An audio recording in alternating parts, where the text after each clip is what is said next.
उदाहरण आज इथे उल्हासनगरमध्ये मोठ्या प्रमाणामध्ये हिंदू आज रस्त्यावर उतरलेला आहे, समाज उतरलेला आहे। सकल हिंदू समाजाच्या वतीने हा मोर्चा निघालेला आहे।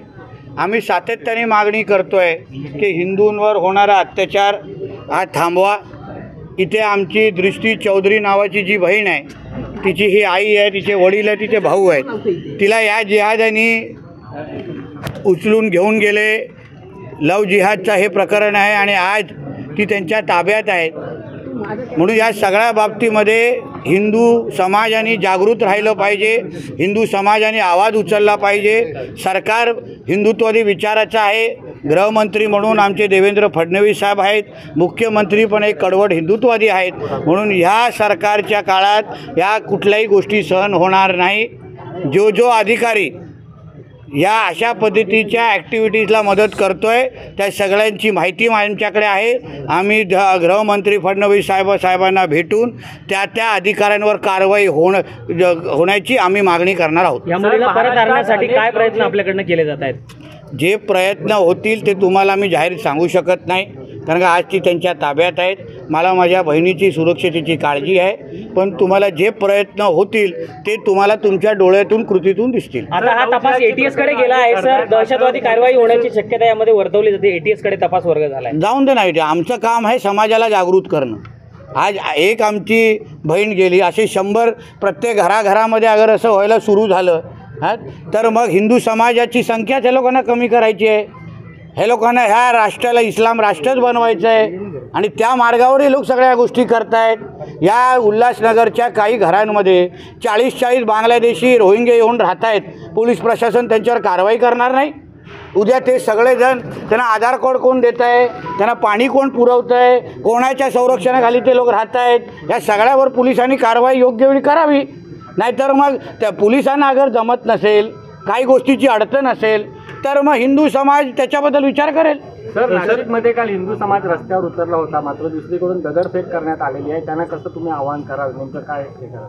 नाही, दगड फक्त हिंदू समाजाने का सहन करावं हा मला पहिला प्रश्न आहे। सर्व धर्म समभावचा ठेका हा काय हिंदू समाजानेच घेतलेला नाही आहे।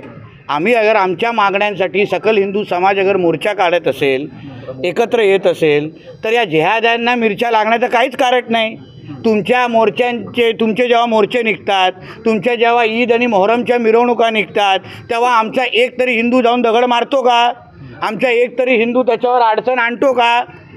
अशी एक तरी घटना राज्यात किंवा देशात दाखवा ना, इथे मोहरमच्या मिरवणुकीमध्ये कुठल्या हिंदूंनी दगड मारला आहे। मग आम्ही आमच्या पालख्यांची मिरवणुका काढायच्या नाहीत, आम्ही आमचे सणासुदी साजरा करायची नाही, आमच्या माता भगिनींनी मोकळीक फिरायचं नाही। सगळा मग काय हे काय आता पाकिस्तान म्हणून टाकलं आहे का?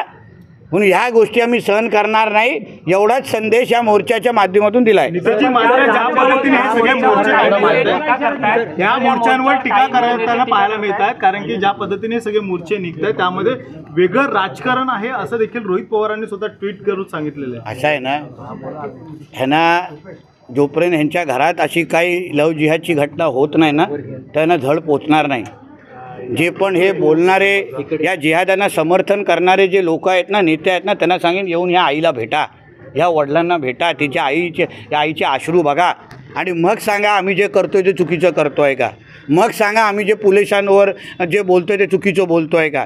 हे वडील जेव्हा तिच्या वाढदिवसाला तिला केक घेऊन गेले, पोलिसांनी ह्यांना धमकवून परत घरी पाठवलं की तू जायचं नाही। त्या अधिकाऱ्याचं नाव आणि सगळी माहिती माझ्याकडे आहे, म्हणून आमच्यावर टीका करा। आम्ही काय कुठला पक्षाचा झेंडा घेऊन आलेलो नाही, मी काय कुठला पक्षाचा आमदार म्हणून आलेलो नाही। एक हिंदू म्हणून अगर आम्ही जिवंतच राहिलो नाही, आमची संख्या कमी करायला अगर प्रयत्न होत असेल ना, तर ह्या बोलणाऱ्या लोकांनी लक्षात ठेवावं, उद्या तुमच्या घरात पण जेव्हा ही घटना घडेल तेव्हा कोण येणार नाही आजूबाजूला। सर, रामगिरी महाराजांनी जे वादग्रस्त केलं आहे त्यानंतर गुन्हे दाखल झाले, मात्र आता ह्यावर विरोधी पक्ष असे बोलतात की सरकार हे दंगली घडवत आहे। मला आश्चर्य वाटतं की रामगिरी महाराजांनी सत्य बोलणं हे चुकीचं आहे का? मग आमच्या देवी देवतांचे स्टेटस ठेवले जातात, त्यांचे देवी देवतांच्या मूर्तींची विठंबना केली जाते, आमच्या महापुरुषांवर दगड मारले जातात, पुतळ्यांवर दगड मारली जातात, आमच्या महाआरत्यांवर घाणेरडे काही ना काहीतरी डायलॉग मारले जातात, रील बनवले जातात, तेव्हा ह्या सगळे वादग्रस्त विचार होत नाही। जे महाराजांनी सांगितलं जे त्यांच्याकडे ज्ञान आहे ते अभ्यासू आहेत, त्याप्रमाणे त्यांनी समोरच्या हिंदू समाजाला प्रबोधन करण्याचा प्रयत्न केलेला आहे. त्याच्यामध्ये वादग्रस्त काय आणि चुकीचं काय? म्हणजे हे जेव्हा हिंदू धर्मावर काही करावं, आमच्या देवी देवतांची कितीही विटंबना करावी, आमच्या देवी देवतांवर काही नावं ठेवायचं, तेव्हा आम्ही काय बोलायचं नाही. आणि थोडं आमच्या एका धर्मगुरूंनी अगर काही सत्य सांगितलं तर ह्यांच्या हिरव्या मिरच्या लागतात त्यांना. म्हणून जे महाराजांनी बोललेलं आहे त्यांच्या ज्ञानानुसार बोललेलं आहे. पुरा हिंदू समाज त्यांच्या मागे खंबीर पद्धतीने उभा आहे. नितेशजी, तुम्ही आता तहसील कार्यालयामध्ये अधिकाऱ्यांना भेटलात, मात्र त्या ठिकाणी पोलिसांना बोलवण्याची एक विनंती केली होती, मात्र शेवटपर्यंत पोलीस समोर आले नाही. येऊन देणं मला हरकत नाही, कारण का पुढची मीटिंग जिथे येईल ना तिथे निश्चित पद्धतीने त्यांना उभं राहायला लागेल. शेवटी कुठल्या तोंडाने माझ्यासमोर बसणार?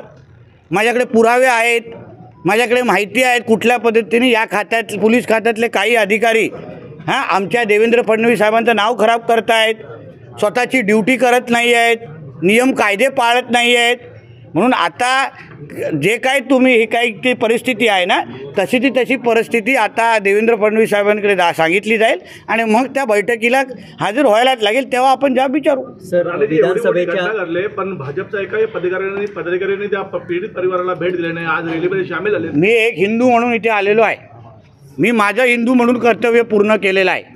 बाकीच्यांबद्दल बोलण्याचा अधिकार मला नाही. सर, विधानसभेच्या जागा वाटप संदर्भात काही चर्चा झाली का? किती जागांचा जय श्रीराम. सर आपण जर